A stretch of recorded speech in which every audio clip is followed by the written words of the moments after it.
Our world is lost in unnecessary fear and hurt.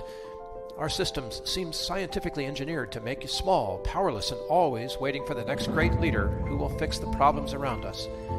Worse, we're witnessing neighbor versus neighbor while warfare breaks out around our family tables. But you have access to a spirit, a strength that enlarges and empowers you. Even better, you don't need to wait for the next big movement. You can heal the world. It's time for governance by grace. Welcome to Gracearchy with Jim Babka.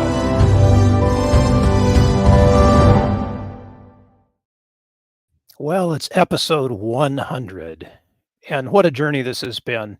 When Jim and I first talked about doing this, it was, how can we fit this into our schedules? How are we going to make this happen? But it was something I think we both knew we had to do, and it has been a life-changing 2 years for me, which we'll get into later on in the broadcast. But right now, I want to bring somebody on board who has been such an influence in our nation, in maybe ways that we don't really know exist. Such an influence on many lives, including my own. Family guy, someone who is a deep thinker and who is an innovative explorer of new potential that we haven't seen yet in our world. The founder of Gracearchy, Jim Babka. Welcome aboard, my friend. Wow, I was starting to wonder who else was here. Yeah, really, who do I have hiding in the background? Wow. It's sincere. How do I live up to that? Thank you very much. You already have. Oh, thank you. That's all very, very kind of you. So, I feel like I'm back in my talk radio days tonight. Yeah, it is. I should have a 1-800-325, whatever. Yes. Yeah. Actually, we're on three platforms right now, and I want everybody to understand what's kind of going on right now. On Facebook or on YouTube, your comments get fed directly up to us. We can see them kind of as they're happening, or Bill he's looking at them. And we can then choose to bring them up, and we will give priority to the comments that are coming in live tonight. So that's number one. We are also on Twitter. I will periodically poke in there and check and see how the stream is doing and see if anybody's reacting to us there. We have not done much with our X channel over there. We have just started to reuse it just here this week. We got to do something, balance out Elon's. Yeah. And I'm actually, it's funny you bring that up because I loved Facebook. I was a Facebook guy, published a lot of stuff there. And even as late as 2021, it was still possible to, even with some of the censorship that was already occurring, it was still possible to post a lot of stuff. And I was very expressive during C+, the disease, which shall not be mentioned here, and wrote long pieces at times that were well read. And then all of a sudden in late 21, it started becoming meta, everything just dropped off. And it's really bad right now. It's almost impossible to communicate or get any kind of word out there. So we've had some people saying, hey, you really belong on X, and we're probably going to try to do some more with X here in the coming year. And we'll talk about some of the other things that we're going to do, before we finish tonight. So anyway, Facebook, YouTube, feel free to leave your comments, and then we'll go from there. Yep. We can see what you're saying right now. Actually, it's coming up on our feed right here. Good. And, I love how this works. Let's just put a little congratulations up here for everyone. Thank you, Gary. I know that you have known Jim since before the Harry Brown days, and it's great to hear from you. Thank you for being here and for joining us on our 100th birthday, in a matter of speaking. I've got a question from Gary, if you want to start out with that. Well, let's do it. Yeah, let's go ahead. And it's one day after the 80th anniversary of D-Day. Which here in San Diego, we're a veterans town, active duty military town. And these things do not go unnoticed. Many people here either have family members who were at D-Day or know people who were. It's that close. And Gary, I love your question because it takes us back to a time when President Eisenhower ascended to the presidency, right? He was General Eisenhower back in D-Day, right? I'm getting my history crossed here, but I'm thinking yes, he was actually the commander of the whole operation. He was running the whole show. And so Gary has a question that's related to President Eisenhower. What was Eisenhower's role in creating regime change? That mentality, right? That mindset of how we have to swap the whole thing every 4 years. Was Eisenhower's role in the regime change mentality ever fully exposed, Jim? No. Most people don't know about it. So we're not going to get into what it is tonight, but I have been spending a lot of time studying some history for the last year and a half, a very particular event in history. And the stage for that event was set very much during the Eisenhower administration. And they toppled at least 4 regimes, possibly 6, but they did at least 4. And most of it was kept covered up. Like the American people didn't know that this had happened. Iran, in particular, jumps out because that basically was not admitted to by our government until 2013. Now, there were people as far back as the late 90s, early 2000s that had already figured it out.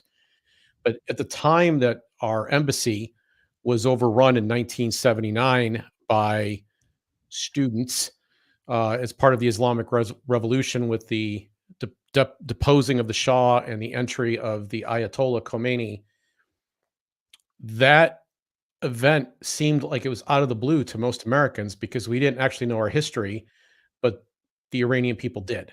They knew exactly what had happened, and they knew that that embassy had been the central location from which the CIA worked to overthrow the government. Now, Eisenhower had sent people to the beaches of Normandy, and by virtue of going through that experience, by the virtue of being through World War II, he had developed a healthy allergy to sending American troops to die.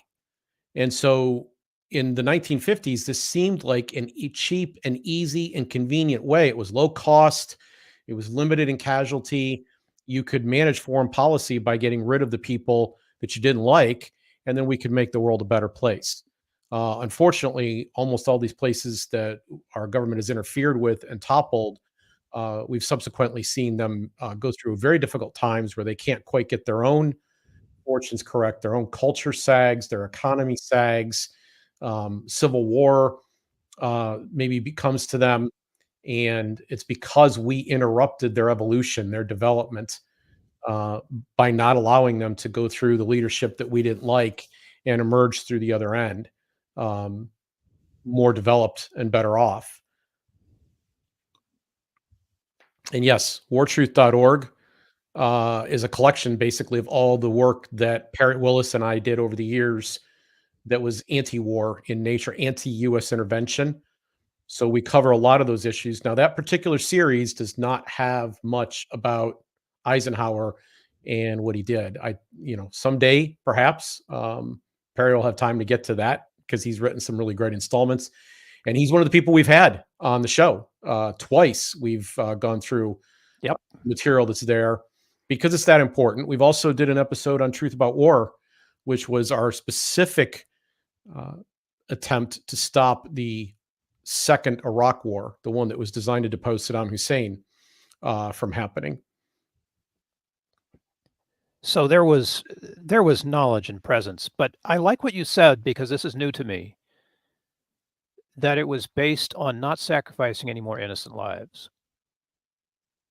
I'm not what you would call a peacenik. American. Yeah. I'm not what you'd call a peacenik, but that resonates for me. I've watched too many Vietnam era veterans specifically pay the lifelong price of that conflict. And it's a terrible price. It is a terrible price. And I understand where Eisenhower comes to believe this is the right thing. But notice that when he finishes his administration, he leaves us with a speech. And the speech has a phrase in it that has resonated to this very hour, that there is a military industrial complex. And Truman was also starting to echo these very same themes. And by the 1960s was fully aware that a real beast had been unleashed upon the American people, that the fundamental nature of our government changed in the early post-war period during his and Eisenhower's administration in ways that are not positive, in ways that gave us the sprawling deficits and debt that we have now, the commitment to police the entire world, the regime changes and depositions, and the ways that our government interferes, often for corporate interests all over the planet, making us enemies. And even an event like 9/11, which doesn't come out of the blue. In fact, the CIA even has a term for this. It's called blowback. Our government's affairs across the world have not made you more secure in any way that we can measure it, not economically and not actually in terms of, military or whatever piece.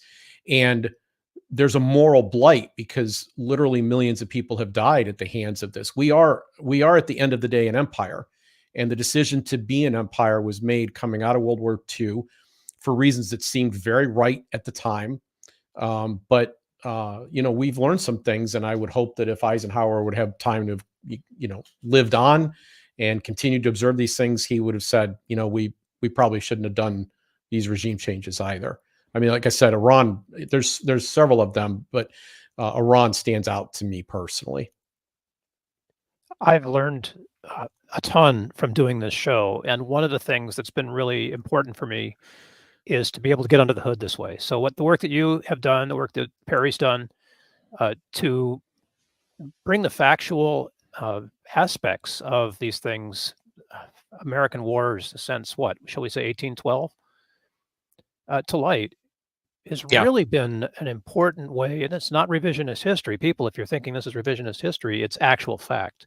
Yeah. That we need to pay attention to, right? Actual fact that wasn't necessarily taught in school. Or not necessarily on PBS or the History Channel either. But it doesn't really fit the American narrative of, the Great White North. Right. But there are plenty of reputable scholars out there who've really done the spade work, gone through the original documents, dug up the information and presented them. And what I like so much about the series, that it's the biggest thing, aside from the bills that Downsized DC produced over there, it was the biggest thing that we did in those years. People asked during the teens, people have asked for those sets of columns repeatedly over the years. And in fact, we went through a site redesign at one point where those columns were down.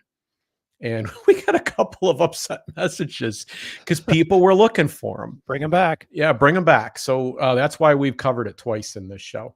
You used the word moral a little bit ago, and not too much of a reveal here, but we will let you know that Gracearchy is about and for people who are done with church, the dones. Mm-hmm. And in this sort of strange, weird place that we are right now, has America still got a moral compass, Jim? I mean, really?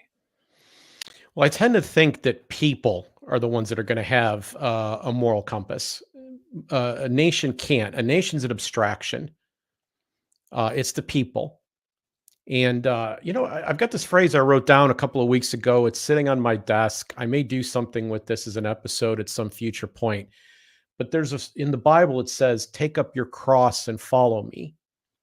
What if we instead said, take up your cause and follow me? I think there's a shortcut that too many of us take, most of Americans, that we will lobby or we will even vote for or we will ask or demand in polls that our politicians take up lots of causes. Oh, sure. Yeah, everybody's got a platform that's wide, right? Yes, and it covers so many things. But human scale would be that we actually invest ourselves and we take up a cause that's true to us and it motivates us and we care about it. And that is how we begin to step out into the world, right? To do good. And I know, for example, that you do some things with the homeless in your area.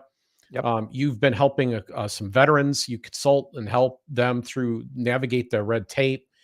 These are things that you do with your time to help.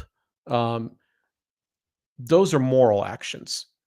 Asking somebody to point a gun at somebody else so that we all pay for all the things that someone wants on their wish list is not moral. and the results tend to be bad. So I would strongly suggest that we get to a place where we take up our cause as opposed and walk, as opposed to insist that guns get pointed at everybody else and lots of people get crucified to get what we want. Yeah, like half the country every 4 years. Yeah. Most recently. Yeah. I have a question that's sort of related to that. And it's a little bit longer because, let's face it, both Jim and I have been libertarians. And Jim's name is most commonly associated with libertarian causes. Unlike mine, mine's just associated with my, my porcupine, rainbow porcupine T-shirt that I wear. So you have a much bigger claim to this than I do. But the question is from a guy named Richard. He says, how do you reconcile libertarian policy preferences with constitutional imperatives like national defense, necessary and proper clause? We can get into that. That's an interesting one. And other enumerated powers of the federal government. And he wants us to know he's a Bush conservative with Charles C.W. Cook classically liberal leanings. So this is a semi-friendly question.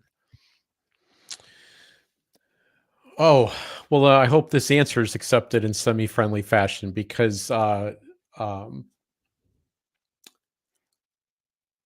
in one of the jobs that I have professionally, I am pulled in to talk to people who have been through a one-on-one interview with another colleague of mine where they've been presented with a philosophy called human respect.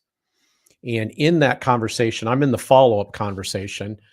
There's a little bit of like going over some of the stuff that was covered in the previous discussion, but most of it is kind of like this: ask Jim anything. It's challenged me, like really challenged me.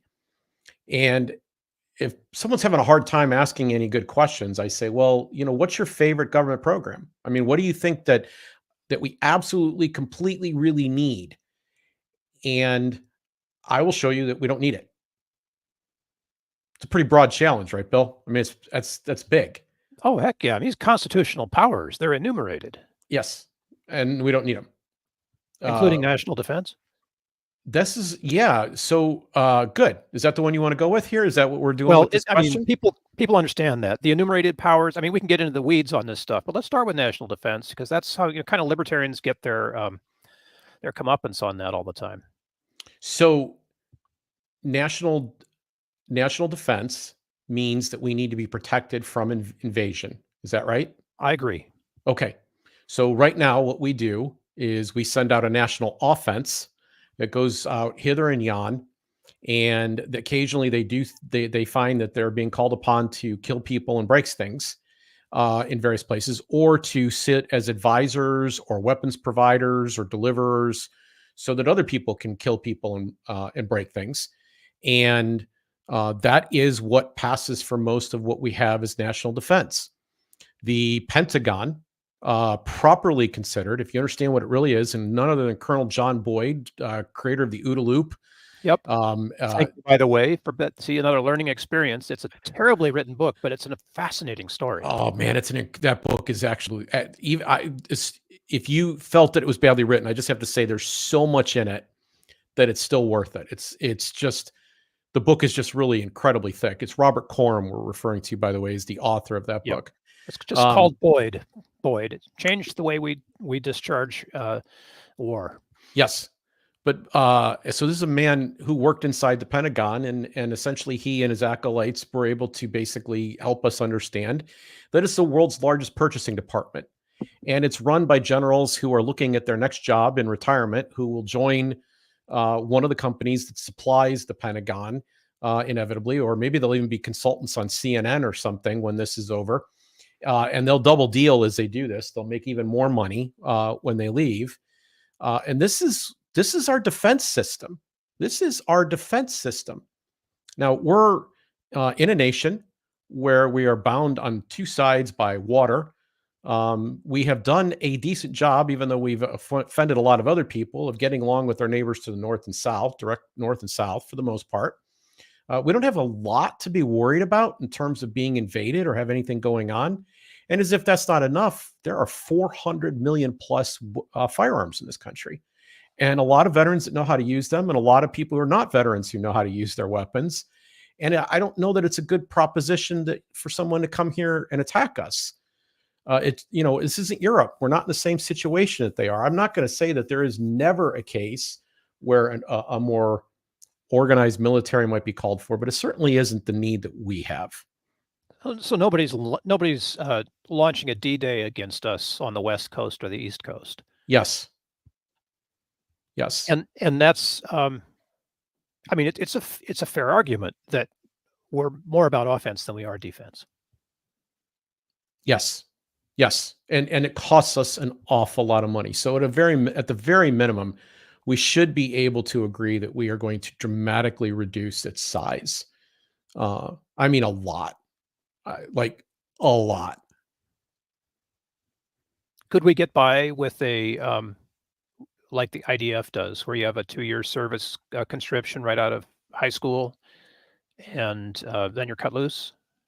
Well, I would prefer that we didn't have conscription at all. And we haven't had trouble getting volunteers. And from what I understand, the quality of the recruit is much better when it is an all volunteer force. To me, you own your body, you own your life. You should be able to make those decisions as to what you're going to do with your life. You should be able to pursue your vision of happiness so long as it harms no one else. That's the key thing. Libertarian or not, that moral position is a strong one. Yep. Happiness that does no harm to anyone else.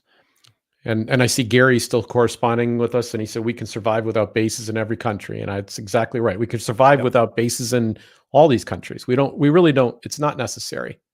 Yep. Thanks, Gary. So do you want to talk about the bank? That's the other sort of part of that question. It's not enumerated, but there was a Supreme Court case in 1918 or something that affirmed Congress's right, under the necessary and proper, was it Article 1, Section 18? I don't know. Correct me if I'm wrong, constitutional scholars, but that's how we got a bank for Congress. You mean that the Congress has spending power, or you mean the idea of like a national bank like the Federal Reserve? The Federal Reserve is where we're going here. Yeah, so 1913, you get the income tax, the direct election of senators, and the Federal Reserve. Those all happen the same time.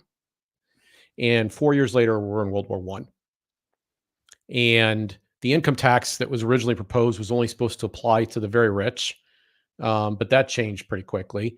And just this, here in the last year or so, we see that they're hiring, tens of thousands of new auditors, and they're not going after the rich folks. They're going to go after everybody. And there's all kinds of new banking requirements. Ever since the Patriot Act, they've been getting into every detail of our transactions. Oh my gosh. Okay, so time out here for a second. We have a coin-operated laundry room in our apartment building. I need quarters.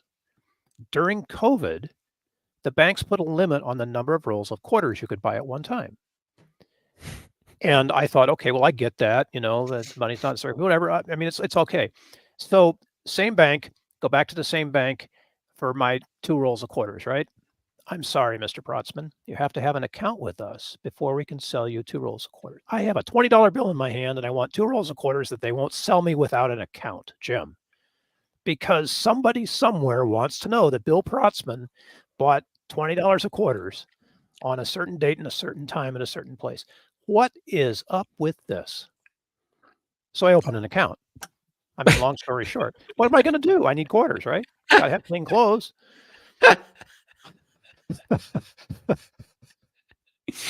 So sometimes you just have to laugh, right? I mean, what choice do you have? What can you do? Yeah. So that I've totally derailed that train of thought. Well, no, I still remember that we were talking. I was leading up to all the things that happened in 1913, but the number one thing that we were talking about was the bank. The bank, and the bank has devalued our dollar by about 96% of what it was over all this time. We did an entire episode about this, by the way. I actually wrote down which one that was. 54. Inflation is worse than you ever thought. We also covered the wasted vote in that episode. But it's the most pernicious tax. And we went through all the stages of how bad inflation really is, how much it really harms all of us, but everyday people in particular, people who are working for a living. And we should be concerned about this. And this is, by the way, a reason we should be concerned about the national debt, which is also going to have the effect not just of increasing the prices of all the goods and services you have, but according to a recent study, I was just reading this today, it's going to have an effect such that over the next 30 years, the amount of income growth that you will experience will be suppressed by $5,000. For somebody starting work now, their long-term projection is that they'll be making $5,000 less because of the fact that so much money is going to service the national debt. And all this is made possible with the help of the Fed. Your states have to balance their budgets at some point. Every government on the planet has to figure out how to balance their budgets at some point. Our government has found a way not to do that. And it ties back into the previous issue. One of the reasons that there's offense being played in all these places, we want to make sure that everybody stays in line and continues to participate in the dollar system. Yeah. So, yeah, this is a big deal. It's not going away anytime soon. No. You know, as a voluntarist, Jim, how do you feel about this? That we're working so hard here on these things, and it just doesn't seem to have an effect. You've been at it for a lot longer than I have. I'm actually okay because okay, so one of the things that's been, I've said this out loud before, one of the things about this show is that I'm learning and seeing new things. I'm growing as a result of it. So one of the abilities that I have and that I encourage other people to seek out is the ability to kind of feel hope when things are not going as fast as I want them to or whatever. I find reasons to be excited and pleased. And one of those is that I'm learning new stuff. I'm growing as a human being. I'm understanding the world better. And I enjoy those epiphanies. I enjoy those epiphanies so much I have to share them. I can't keep them inside. And so I come here and I do a show. Right. So I have the ability to, yeah. But doing this show has forced me to begin thinking through everything, like in a different way. I'm seeing things differently. So the episode we just did, episode 98, where we talked about what had happened at the Libertarian Party convention, really was a moment of synthesis for me. If you know, a lot happened in that episode. I said some things that we had laid foundation for a long time. And I couldn't have put, like, when we first started 2 years ago, because tomorrow is going to be our 2-year anniversary, right? June 7 was our 2022 was our first episode. And we did that one live. And I could not have done that episode at that time. It wouldn't have worked. Like, I didn't have all that stuff connected together. And in fact, I went in preparation for this episode, and I watched episode 50, which was our last episode of the first season, where we were sitting in your office and filming together, and listened to the things we said at that time. And I realized that Jim couldn't have done what I did in that episode. So I get joy out of that. I get satisfaction out of that. It's fun for me to be able to connect those dots. Secondly, I'm with Harry Brown on something, and that was that he said he met some of the greatest people while he went out and did this. He had a good time, and he met people. He had made relationships that he permanently valued. So I have a series of relationships in my life. I have several of them. In fact, I have too many of them. They're so wonderful. Like, where do I fit them all? You know, and it's come about by being in this movement and by doing this work, because there's certain people that seek me out as well. And it is just so wonderful to have those relationships.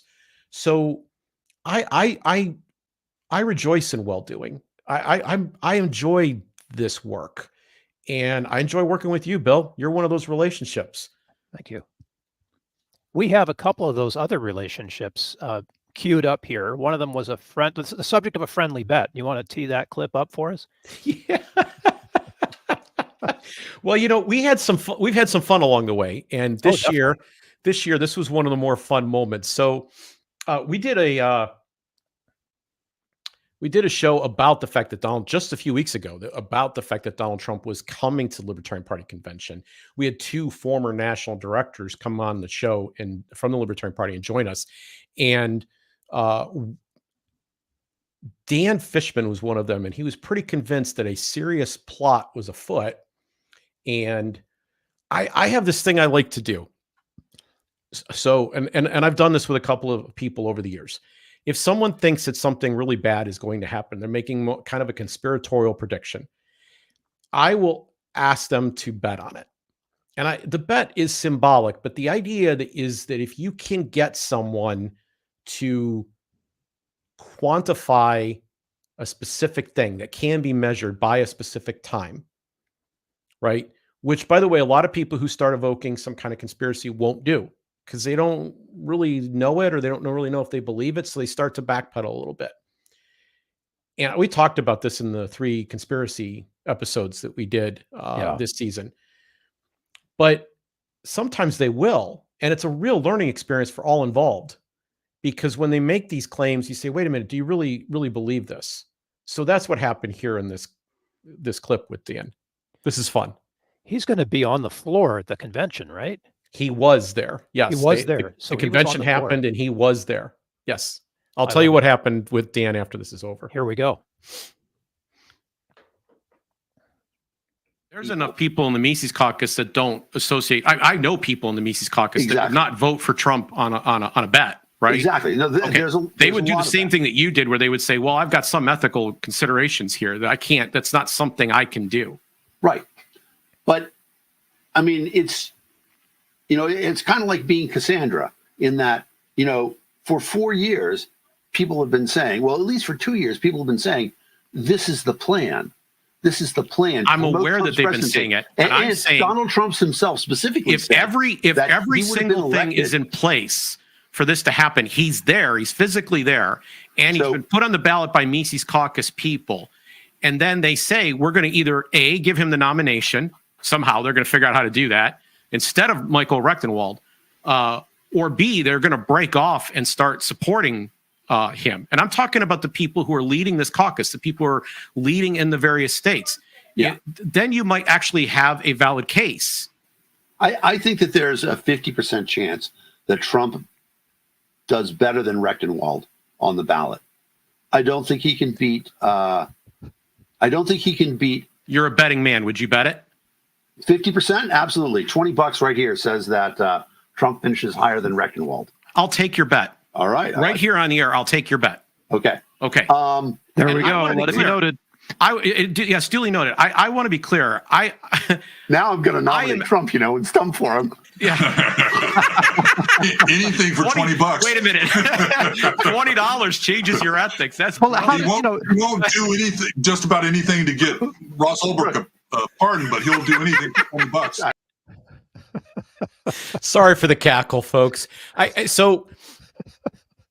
Now Dan, to his credit, texted me from the convention Friday night. It started on Thursday, and Friday I got a text from him and said, "No, I lose. They're serious. They're serious." So yeah. But and by the way, I so appreciate that he made himself vulnerable for that. But that's a technique you can take with you. This is something I've learned along the way of doing this for a lot of years, and doing radio and television appearances and everything. It's a technique I've learned, and it's you can take this and go use it yourself. It was a fun episode, and we've had some fun. I do appreciate the humor that Jim brings to this a series of very, very difficult questions. I mean, we've had some tough stuff here. Julian Assange has come up. We talk about Trump, of course. There have been some tough rows to hoe, but we've had some that are also deeply spiritual. Well, before you get to that, since we're kind of on the fun point, what's the episode for you that was the most fun? Oh my gosh. It's been one of those, so I love to write. And the episode that was most fun for me, Jim, was the Bill Ackman plagiarism manifesto. Okay. And it was fun because here's this guy like going on and on, right? about plagiarism, like it's something that we need to defend ourselves against. And his own wife, right, was a subject. It was like this multiple hit squad thing going after. What were they going after? There was no there after it was all said and done. But it was hilarious to watch it all happen, and to report on it with you was a gas. It just it was lovely. Okay, I'm actually really proud of the episode that we did about censorship, which is how we launched onto Rumble, which is one of our accomplishments this year. Yep. We launched onto Rumble. I'm looking here because I have the number on that episode too. Where is it? Where is it in my notes? I know, 50 episodes, and it's all over my head right now too. It's episode 68. And we started at episode 65 on Rumble, but episode 68, we did that episode. And okay. So when you're watching a show here, if you happen to be on the big tube of you, it's they have these for more information plates that they set on the bottom of the video when they think that you have gotten into an area that you're too stupid to be trusted. And they're going to make sure that you have the official representation of the view. So we knew what had actually happened was that we had done a bonus episode with Pastor Dave Brisbane where we talked about Big Shot. We don't call it by its word here. We talked about Big Shot. And, you know, in all seriousness, here were two men who both felt led by the Spirit to do the opposite thing, and they were probably both right. But that conversation was pretty wide-ranging and deep, and I said something that tripped the censors. Yeah. And that show got taken off for about 4 hours. You appealed, and we got it back on, but we were like, nope, we're not going to go through this anymore. We're going to be prophylactic, and that meant we were going to go on Rumble. That was number one. And then number two, we decided to parody the whole thing. So episode 68 is about censorship. And we had to manage to talk about C+, which is the disease that went around the world, and Big Shot, which was the thing they put into you so that you wouldn't allegedly get the disease or spread the disease, or no, wait a minute. You'll only get a slight heart condition and you won't have to go to the hospital. No, it doesn't. We're not sure it works at all. Like that. That's all that happened there. Okay.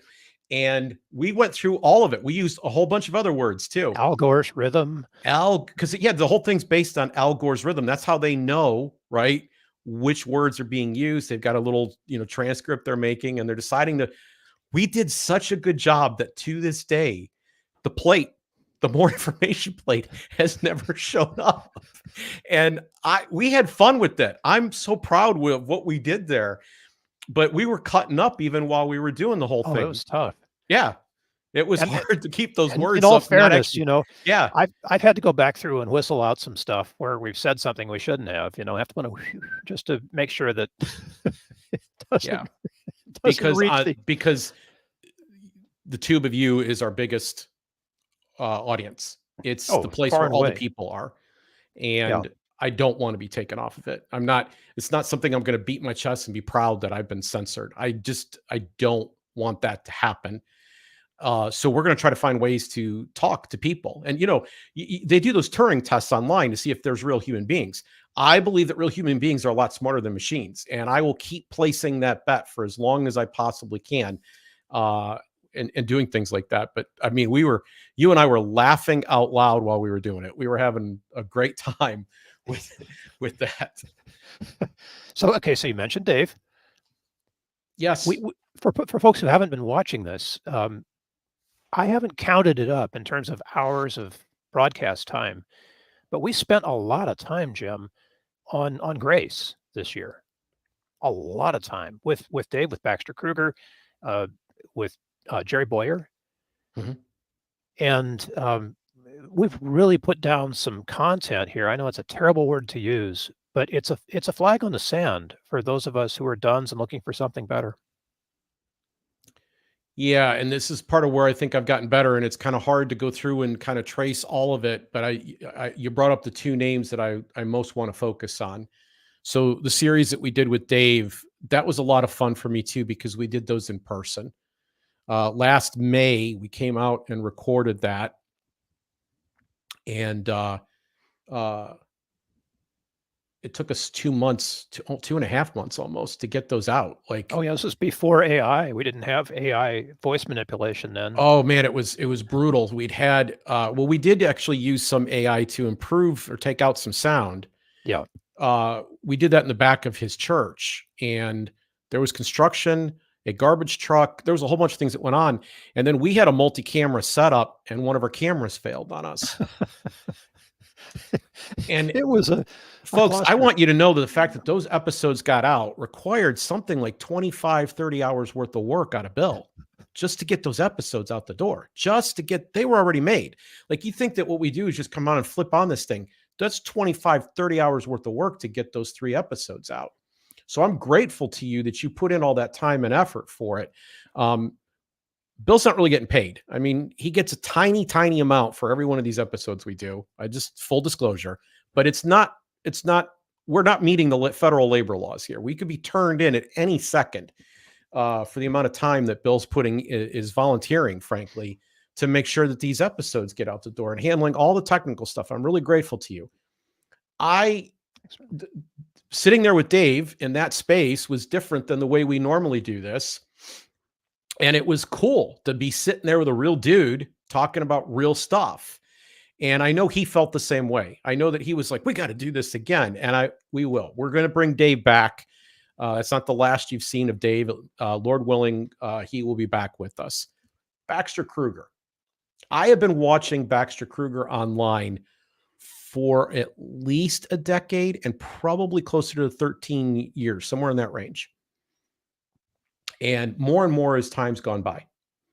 And he is my inspiration on Trinitarian theology. And I really I like how he handles the subject. So I had the opportunity in June to drive up to Mississauga, Canada, and see him speak on a Friday and all day Saturday. And we got to know each other a little bit. And he's like, we should do some stuff together. And that was fantastic. That relationship and some of the other people I have met in his community, because I joined his community a couple of years ago, that and some of the other people I met in his community led to a relationship with Paul Young, author of The Shack, which is one of the 40 best-selling books of all time. All time, yeah. And I got to have breakfast with Paul in October. Susie and I got to sit down with Paul and a guy named Wes that was traveling with them, that was guiding him around. We met up in Nashville, and Paul has indicated he's interested in coming on the show. So that's a teaser for one of the things we'll be doing in year 3 of Gracearchy is Paul. We're looking to bring Paul on. We haven't scheduled it yet, but he said he's willing to come. But having met Baxter, and he said, we'll come on and do the show. And then we sat down and we just, we shot the recording.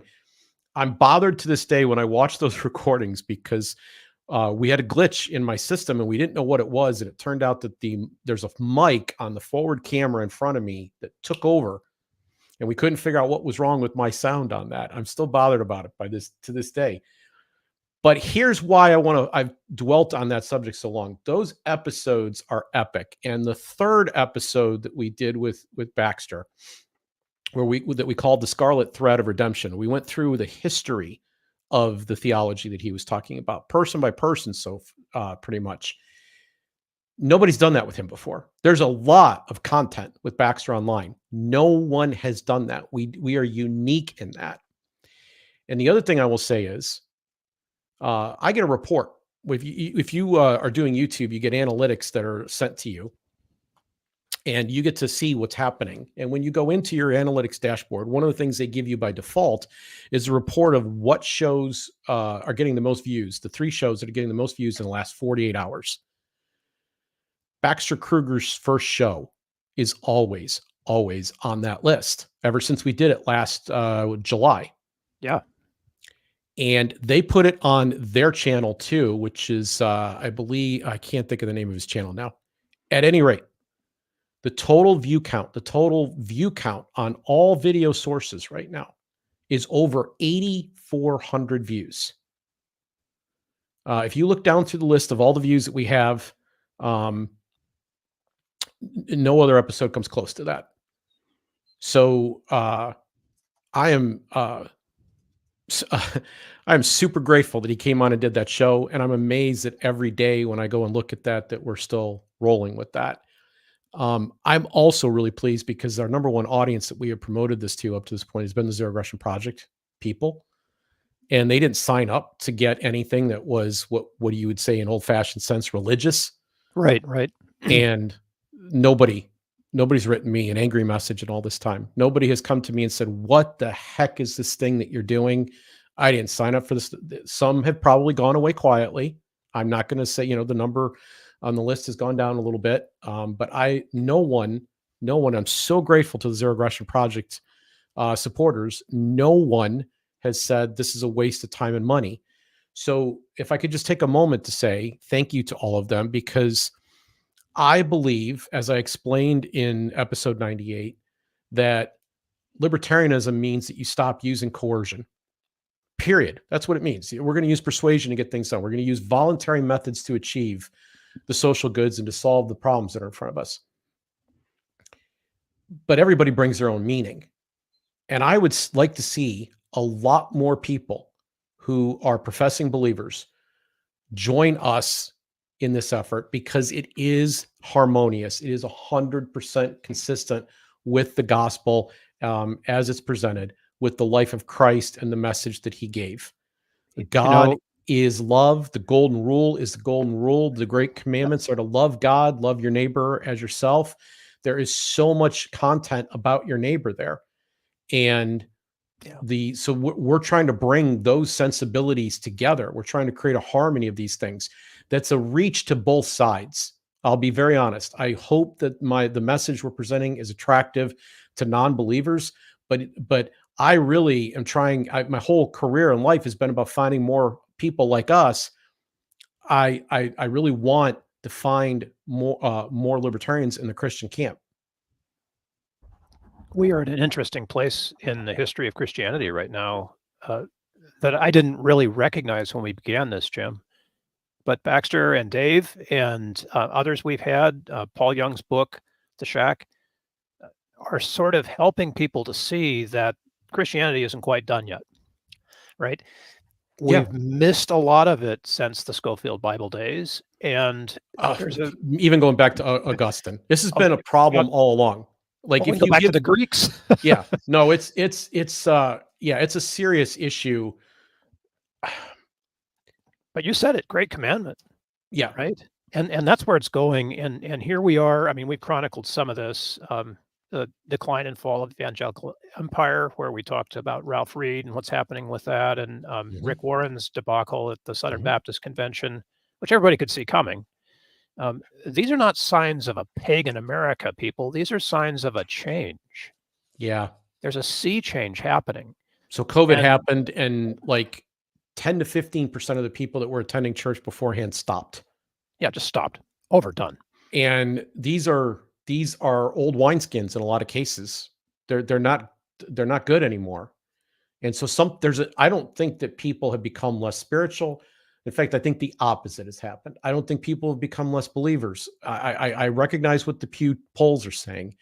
What I think is happening is that through this crisis, people have started looking, if you come to church, you should expect to find Jesus there. And I don't think that that's necessarily what they're finding. And for those people who are playing in the culture war games and worried about whether the Republican wins, this is a big mistake. This is a cataclysmic mistake. This is how the Western church gets into this mess. So there's a whole episode right there. Let me ask you, well, we're going to, at some point, I keep threatening to do it. I just haven't had time to put it together yet. We are going to have to talk about the biblical term ecclesia, which is the name, which is the church. It is not a religious word. The word that was chosen in the New Testament was not a temple or a synagogue. Those words existed already, and they didn't use it. They used an ancient Greek word that described all the citizens of the city coming together to address governmental problems. So we'll have to get into that at some point, but there's a teaser for you. Hey, let me ask you this. Which episode did you learn the most from? Oh my gosh. It's a toss-up. We did 2 episodes on Javier Milei, new president of Mexico, which, I don't really I'm sorry, new president of Argentina. We have a new president in Mexico too. However, Javier Milei is Argentina. I learned so much from those that I didn't know, and I needed to dig in. Pope's from Argentina. Yeah. And in some ways, these guys grew up together. They grew up in the same cultural melting pot. So if you haven't had a chance to listen to episodes 78 and 80, where we do a bookends around Javier Milei, please do that because they're fascinating. And I will say that my job is the moderator, so I have to ask the questions that the audience would ask. I don't go as deep into this as Jim does, and Jim goes into it more deeply than I think anybody that I've heard on the radio or watched on YouTube. And that includes you, Joe Rogan, if you're listening. We had a guest tell us after the show, wow, I wasn't prepared for how prepared you were, Jim. Right? So, quick story then is that we did an episode about Donald Trump's legal troubles. And that obviously was big news here even, a week ago, right? Yep. And we explained why that whole case was a fraud. So I'm proud of that work because we stuck to the issue. This was not about the man. This was about literally an issue I've been working on my entire, over 20 years now. Okay. Basically since the beginning of this century. Took a case all the way to U.S. Supreme Court on it. That's how much I've been working on it. And so to be able to come in and address that and share that expertise, I happen to know I have acquaintance with a former congressman who was targeted and put in prison using the campaign finance laws. And he kind of just went off on his own because he was so used to being badly treated in these interviews. And I was struggling. I was straining to try to keep the thing focused and on effort. We don't do as many interviews as I would like because I don't look at interviews as just, we're going to flip on the mic and this will be easy. The skill of interviewing is very different than the skill of monologuing. And I have the advantage of knowing what I'm going to say, or at least most of the time I do, not always. But that's part of my job too, is to make sure we can catch you when you don't know what you're going to say. Yes. Bill does that on purpose, folks. He looks for moments where I'm looking up and to the left. That's his goal in every podcast. But we asked some questions. We had done our homework, and he called back after it was over and said, I flubbed this. I should have let you guide the show. We'd have had a much better result. I still think it turned out decently. That was a good episode. Yeah. Yeah. So that one and the Stephanie Slade interview was eye-opening for me. This whole notion that we're going through a political realignment in America, and that the polarity that we've seen for, 50 years is becoming fungible in the middle. Stephanie explained that so well. Yeah. And with such fresh conviction that it gave me a little bit of hope, Yeah. Which is another thing. I like it that we try to leave every episode with some hope in the room, with the grace points that we use. Yes. And I don't always, true confession, know what those are going to be before we turn on. Most of the time I do, but there are times when we're sitting here where, I kind of figure out based on the things that we've said and discussed, it kind of starts to come to me towards the end of the episode. And we try to conclude on one of those in many cases. It's not crucial if you're watching the show regularly that we finish on one. We like to. It's nice when we can do that. It's like artful, but it's much more crucial that it does really govern whether or not we do an episode. So I have struggled with a couple of topics that we have not brought, and a couple of topics that we ended up bringing, but a little bit later than maybe I wanted to, because I felt like that's our brand. And I don't mean brand as in marketing scheme. I mean being consistent with what you should expect when you get here. You should be able to trust the content that we're giving, that it's honest, it's well-researched, it's well thought out, and it has a grace point to it. It is bringing something that you're not going to get anywhere else. And if 10 other people can do this show and get a bigger audience than I do, then there's no reason for me to keep doing this. There's plenty of other work in the world to do. I've got a lot of other talents. I can do other things. I can even do other shows. But this show is called Gracearchy, and we're trying to bring grace to these situations. And So we try as often as possible to identify the grace point in advance, but sometimes at the very end. I want to say that, Bill, though, that the shows that I learned the most from were I'm really curious. The Mimetic Mirror with Jerry Bowyer, which was one where he explored Jesus' eye parable. You literally could see me in real time learning something. Like that take that he offered on that blew me away. And we cut that show in reverse. Like that happened on accident at the beginning of the show. I'm like, that is so important. We got to chop that out and make it its own program. We then proceeded to do the show that we really intended to do, and took that and put it out as a separate episode. That's the one that was a complete surprise to me.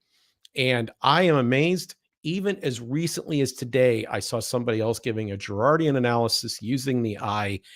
I don't know how I missed it before, but there's a lot there. In fact, there's this concept of the evil eye, or warding off evil with the evil eye, right? You've seen the Hansa, right? Yes. The eyes is so important. So and he opened my eyes during that episode.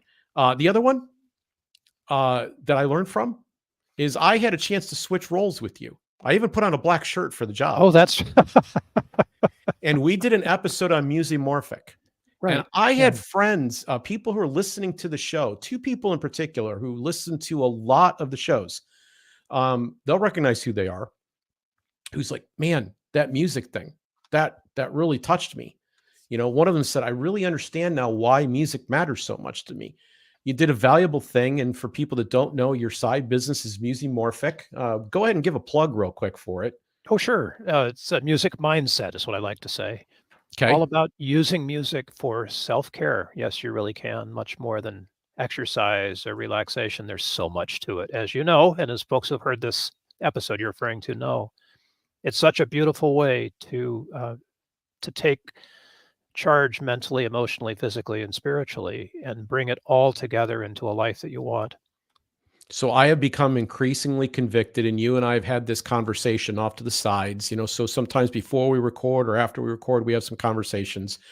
We had a conversation in May, right, sitting here on the stream, but like we turned it off. It was where we were here for another hour and a half, folks. It was like another show. It's like another 3 shows. My gosh.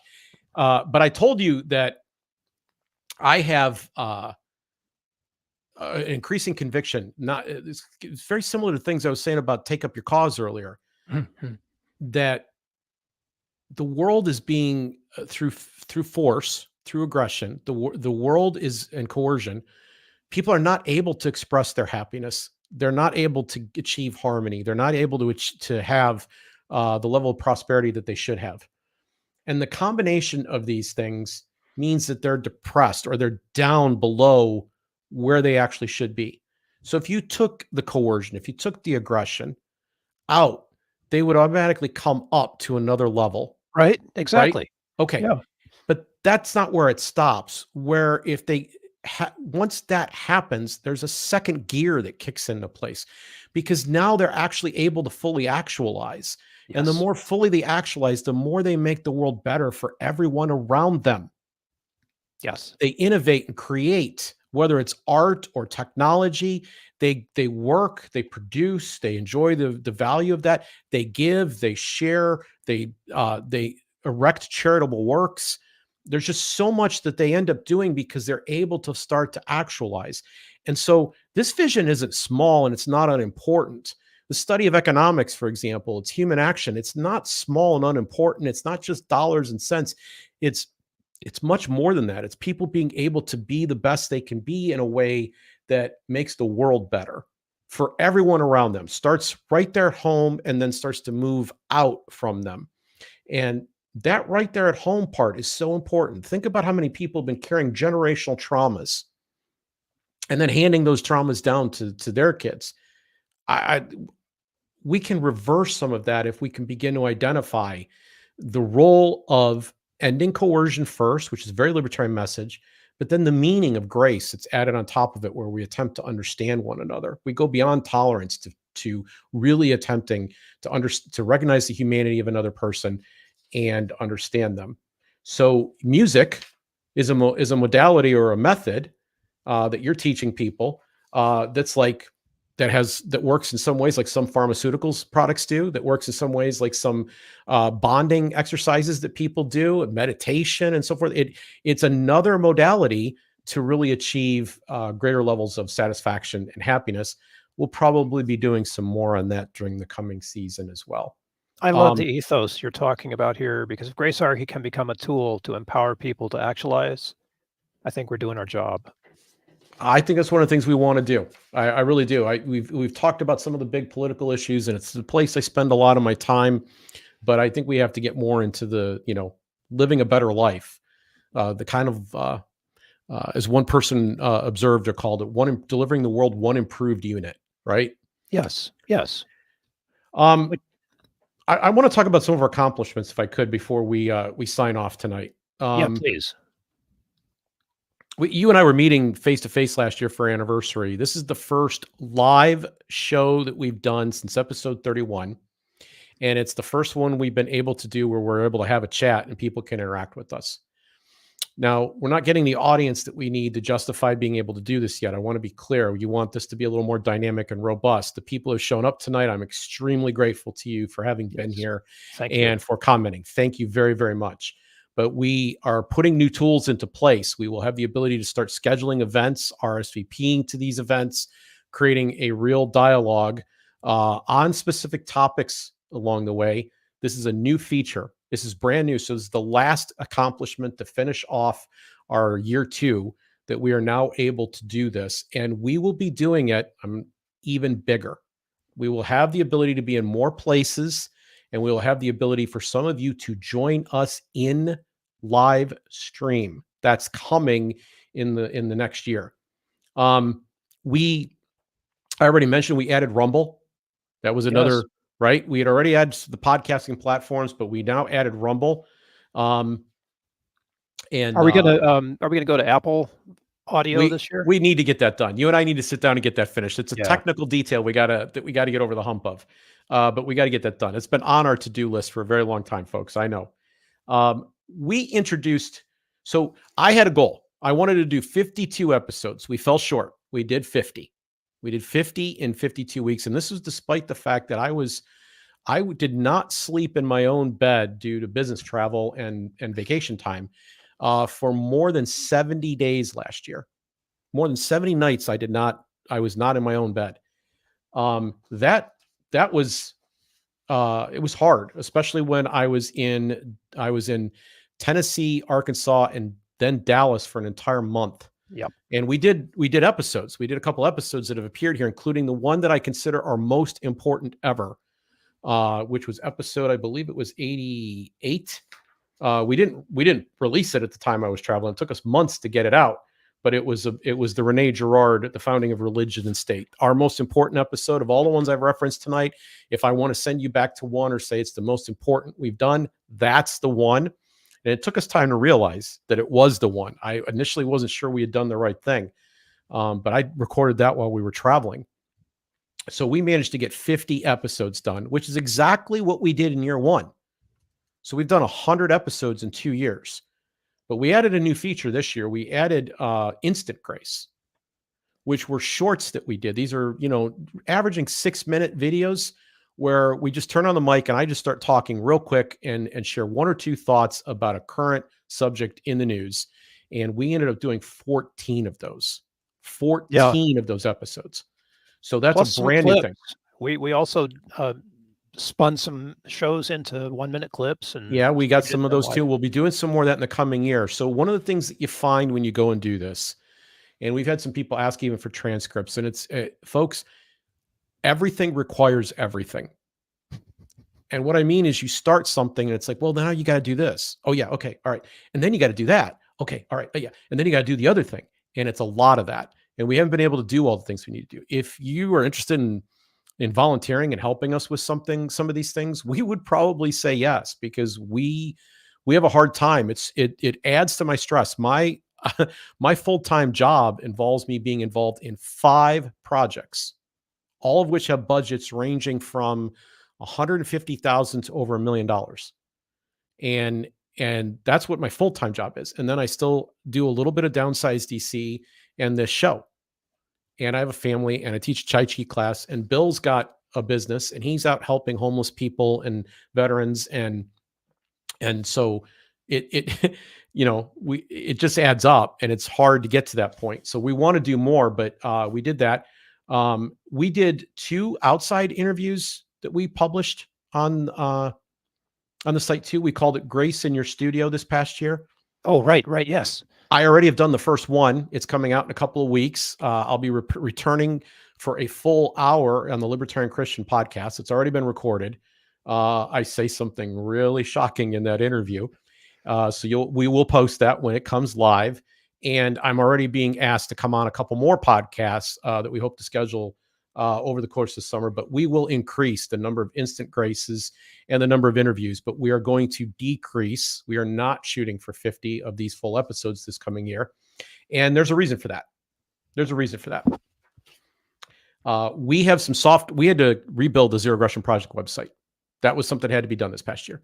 Landon Cahow, who's been listening to the show, is the chief guy that helped me the most with that. But we got the site up in February or March, and we are implementing some new software over there that will allow us to do events and some other stuff, some other pretty dramatic stuff. So every episode that we're doing right now, we get somewhere between 100 and 500 views normal. We've had a couple of late that have gone to 600-700. We had one that but the Bill Nye episode surprised the heck out of me. 1,700. I had no idea that was going to happen, but it turned out we served a niche. We were the only people that did an episode on the 10-year anniversary of that thing. I didn't see anybody else doing one, and it turned out people cared about that. It was a life-changing event for some people. So we did that episode, but most of our episodes are somewhere in the 100 to 500 range. And we're going to go into a position, and I believe it's going to happen by this fall, with things that we've got worked out. So one of these things is we are going to have a list, and somebody who is a big libertarian figure sending out the first message on behalf of this list that will be joining the Zero Aggression list, that will increase the size of us by 8, 9, maybe even 10 times the audience that we're reaching there. So that should have an impact on the number of people who show up to watch the show. We also have raised money, I'm excited to say, to begin doing some advertising, both to get listeners and subscribers to these channels. We're probably going to spend about 80% of the money on increasing our subscription numbers on these platforms, primarily YouTube and Rumble. And then maybe the other 20% of it will be spent on trying to boost individual show numbers, to try to make sure that the message is getting out and people are having the experience. When we do one of these shows, YouTube has an awful lot of sway over how many people see it. And it turns out that when we're doing really well, when you see those numbers shooting up, that's because they're putting it in front of people. And so we have to do things to goose that algorithm, and we will do that. That's going to come in the year. And so what I believe is, instead of us sitting here talking about 100 to 500, I believe we'll be talking about 1,000 to 3,000 views per episode. That's really where we want to go in this next year. I thought all the plans, I've been aware of a lot of these things and working on them for a while, that they're all going to happen faster. But as I mentioned, we've got a couple of things that we're doing. So to achieve this, we're going to dial back the number of episodes we're doing just a bit, so that we have a little more time to work on technical things. Bill and I have some other stuff that we're going to try to do to kind of make the production of these shows go quicker and easier on us. But our initial attempts to automate and fix some of these things have not gone just like a snap, which is the way of the world with technology, right? So we're going to do that. But I am excited. I am very, very excited about our future. But you haven't talked about the most exciting thing that happened only a few weeks ago. Oh? Yeah, you got internet.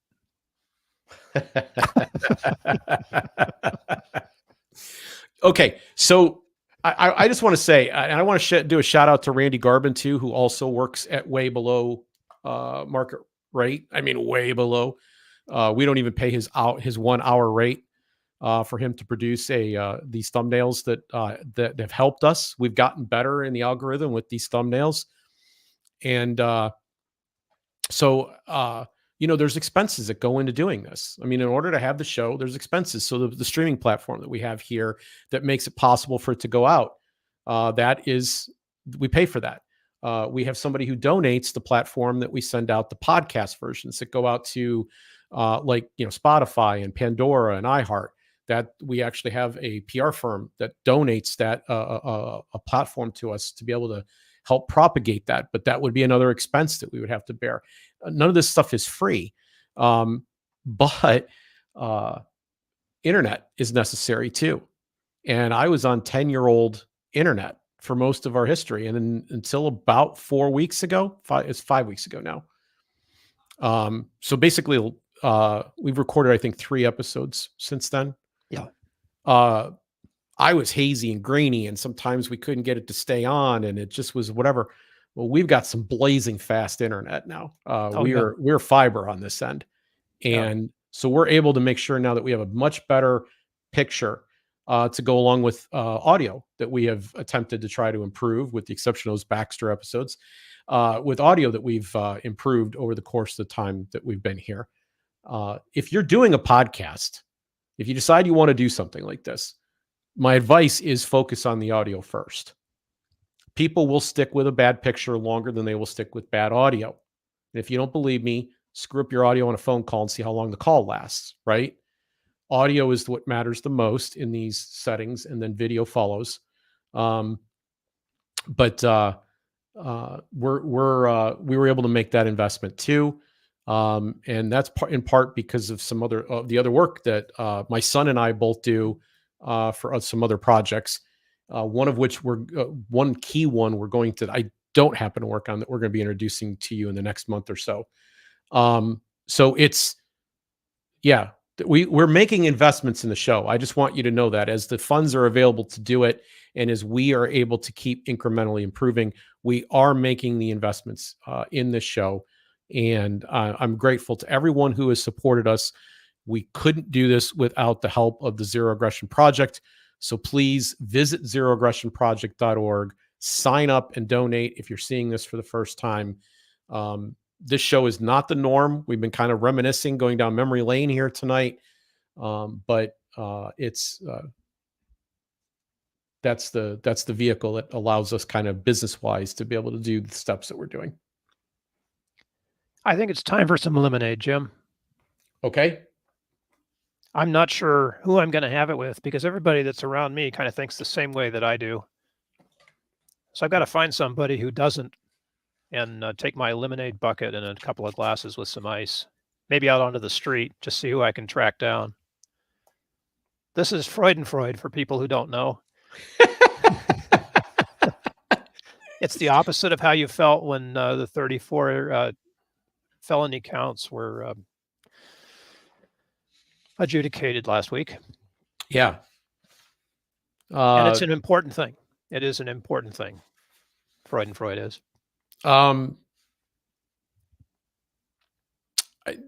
Since we got a couple more minutes, let me just throw one more thing out.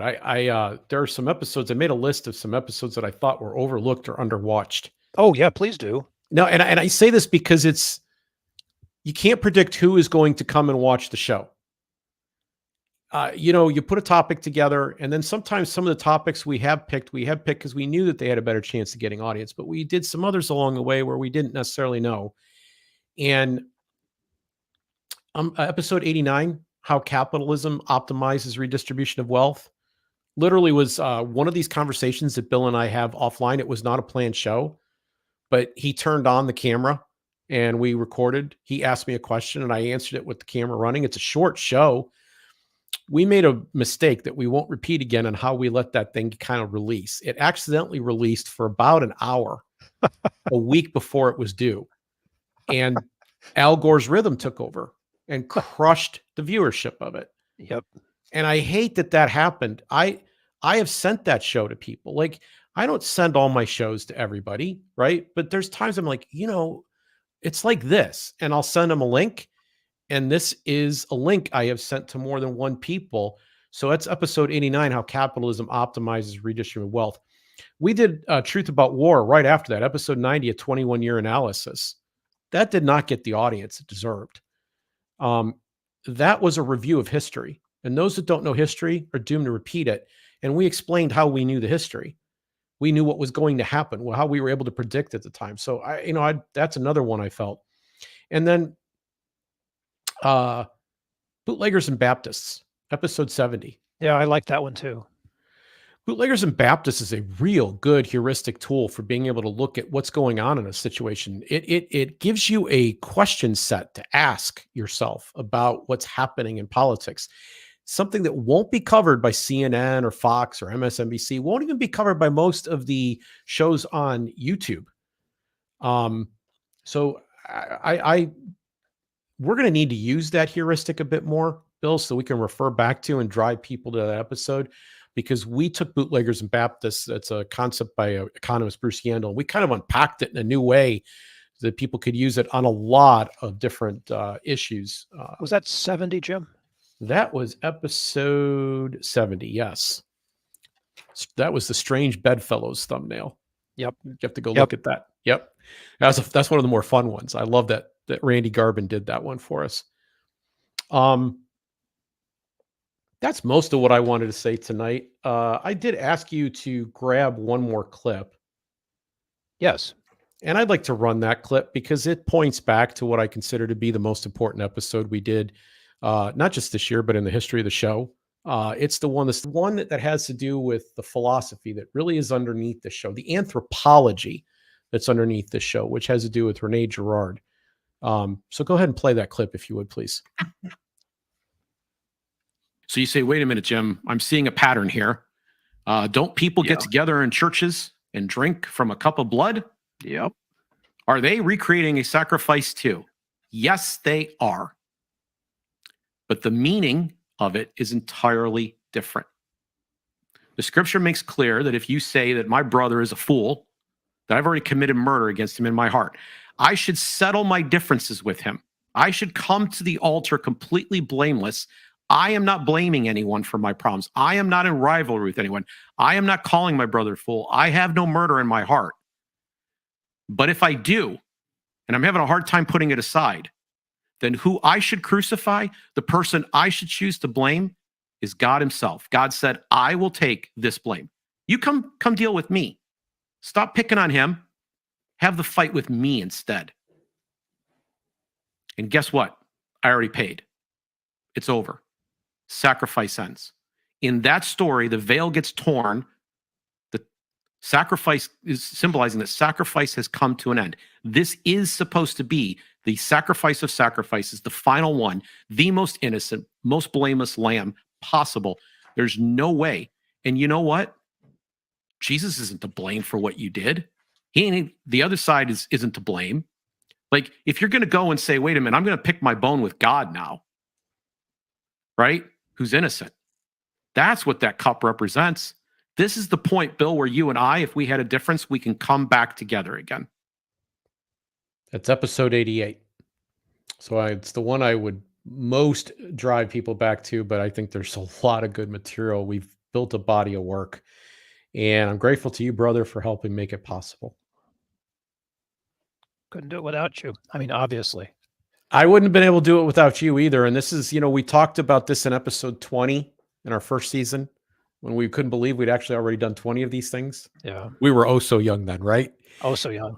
At KC Barbecue, right? Yep. And man, Bill came to me, folks, and said, you need to be doing a podcast. And that's how this got started. And it took me 10 months before we actually did. And he's handled all these technical details and made a lot of this possible.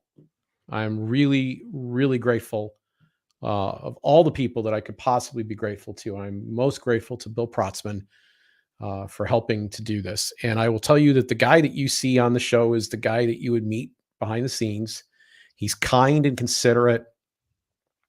He's generous to a fault, and has just really, really been a tremendous, tremendous encouragement to me. He plays a role in these shows that I really value, and that he's kind of you. He's kind of every person out there that's been seeing the show for the first time that will ask the question.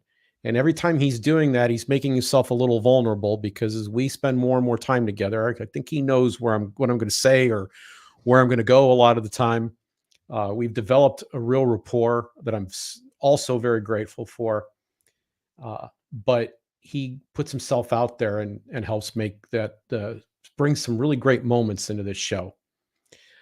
And then I would be remiss if I didn't say thank you to all of you. Thank you for making this show possible. We're going to do another 100, not this next year, but we're going to do another 100 of them. We're going to keep right on going, because there's a lot of topics that we just have not even been able to scratch the surface of or get into. There's a lot more to say. There's a lot more grace to be applied. We need your help to do that, but we are grateful that you've been with us up till now. And thank you very much. God bless.